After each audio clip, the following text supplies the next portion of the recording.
It is an 85-acre oasis right in the heart of Rhode Island's second largest city. Warwick Pond is the prime reason why Philip Durkole and his wife moved here 10 years ago, when they saw this view from what would become their back deck.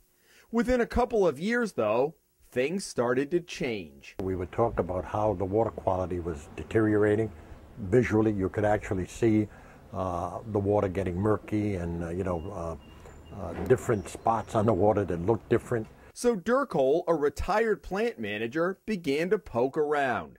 That led him to a stack of files at the headquarters of Rhode Island's Department of Environmental Management and its 2-decades-old battle with the Rhode Island Airport Corporation over pollutants being discharged from the airport grounds. The main culprit? Glycol. We know it as de-icing fluid. I became very concerned. And what was it that concerned you? The chemicals that were being discharged, or the airport was allowed to discharge by DEM, number one. Number two, that there was no permit in place. In order to discharge chemicals into a water body, you have to have a permit. That's a federal law. The federal law was a 1987 amendment to the Clean Water Act. But it took 17 years for DEM to issue a new permit to the Airport Corporation, which fought some of the restrictions along the way. They appealed it. They didn't agree with it. I think they thought it was too harsh. The threshold levels were too high or too low, whichever way you want to say it. The frequency of monitoring, the whole bunch of things that they took offense to. There have been appeals, negotiations, mediation, and efforts to reach a consent agreement. So weeks and months and years go by, and your concern is? The pollution just keeps discharging. We don't know what they're doing on the airport property. In the case of the airport, the permit that we first issued put some basic principles in the permit and required that the airport develop a plan. Angelo Liberti is DEM's chief of surface water protection and has been in the middle of the Airport Corporation's case for years. He admits years went by before anything official was in place. What happened during that course of the decade of the 90s? Unfortunately there were multiple attempts on the department's side to get the permit drafted, and that happened to be a time that we had a lot of turnover in the program. So at the time, I think we had 3 different staff people who picked it up, started to draft the permit, and then left. And then I had to have somebody else sort of start over again. When DEM finally issued a permit in 2004, Liberti says it mandated monitoring requirements for pollutants in certain locations at the airport, interim measures to collect the de-icing fluid, a plan to look for other pollutants, and a reevaluation of how to contain de-icing fluid. Throughout this fairly lengthy negotiation, the airport was making a series of interim changes to improve their collection of glycol. And they were each year doing better at collecting the glycol. So even though it appears like on the paper trail that nothing was being accomplished, there really was significant steps being taken each year to improve their operations. But out of the X number of thousands, tens of thousands of gallons that they're using, isn't it by their own admission and by DEM's that they're only capturing 40, 50, 60% of it? Yeah, I think currently about 40%. Durkole says that still leaves nearly 20,000 gallons of glycol escaping every year, some of it making its way to Warwick Pond. This aerial view shows how close the pond is to the airport. And while the state tests for bacteria in the pond, Durkole questions how serious the department has been in testing for toxic chemicals. Have you thought as a neighborhood association to go out and test for the toxic chemicals? The problem, as I said, is that this is an older neighborhood. Many of the people who live here are retired. They're on fixed incomes.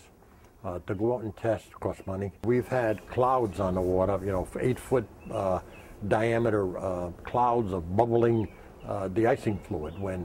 In the pond? Oh yeah. You have... How do you know it's the de-icing fluid? Well, you can smell it. It has an odor to it. They're belief is that some of this is making its way to the pond that they have houses on and they have their kids swimming in and all of that, that what is the water quality that DEM or some agency would test to see whether in fact that is making it to the pond. Is that a reasonable... Sure. We've been looking to enhance the funding that we have available for our statewide monitoring program. And I think most people would feel that the department should be able to do more monitoring than we currently can. Monitoring is testing? Testing, sorry. Yep. Is water testing that expensive that you couldn't run a few tests down there? Yeah, but between the staff to collect the samples and the analytical cost of running them. Last month, DEM held a hearing because it's required to, taking public comment prior to issuing another permit. Good for 5 years. A dozen people turned out, all expressing concern about the water quality in Warwick Pond.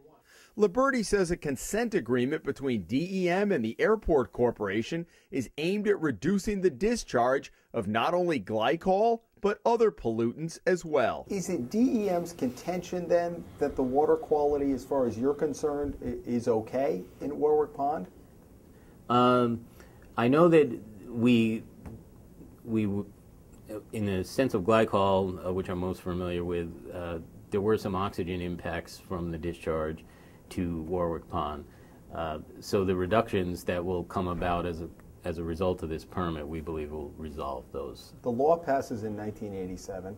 By your own description, you had a lot of staff turnover in the 90s, months, years, now decades go by, and that every time one of these events happens, it's the people literally downstream or east of the airport who have a concern. So I guess, and one of the reasons we're doing this story, I mean, I don't hold you personally responsible, but you're the one who, the agency that's overseeing this. What's the message to people out there who are looking to the state to try to protect their interests here? You know the word out there. The word is, and whether it's a cynical view out there, the Airport Corporation's a big thing and it's an economic engine and, you know, they have a lot of political clout and all of that. You guys have a job to do, and I think the people are out there are saying, why aren't you doing your job? Yeah. Well, you've heard that, I'm sure. Yeah.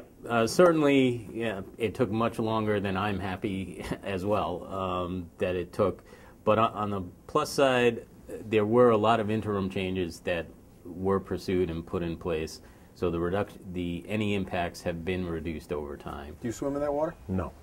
Why is that? Because of the other chemicals that we don't test for, that DEM allows to be discharged into that water. You have grandchildren? Yes, I do. And what happens when they come here and say, Grandpa, we want to go? No, I tell them they can't go in the water. So. Since when? Probably three years ago. A spokeswoman for the airport tells the Hummel report it has been, quote, very responsive to DEM's concerns, and by 2015 plans to complete installation of a $25 million de-icing fluid containment system. But that's still 3 years away. How would you characterize the airport's response to this? Has it been cooperative? Has it been resistant? Has it been adversarial, or has it been all of those things at various times? I guess I'd say it's been a little bit of all of those things at various times. You know, there's certainly letters in the file where the department took a strong position that things were not going as well as we had hoped. Why do you think there hasn't been the level of enforcement that you believe is necessary? Well, it's politics. Simple as that? As simple as that. As far as RIAC is concerned, it's all about money and about power. They're going to do what they want to do. They're going to do it their way. They could care less about the environment or the people around the airport. And I'm hoping the expansion does what everyone thinks it's going to do. But along with that, you shouldn't have to destroy the environment to expand, to do what you want to do economically in this state. In Warwick, Jim Hummel for the Hummel Report.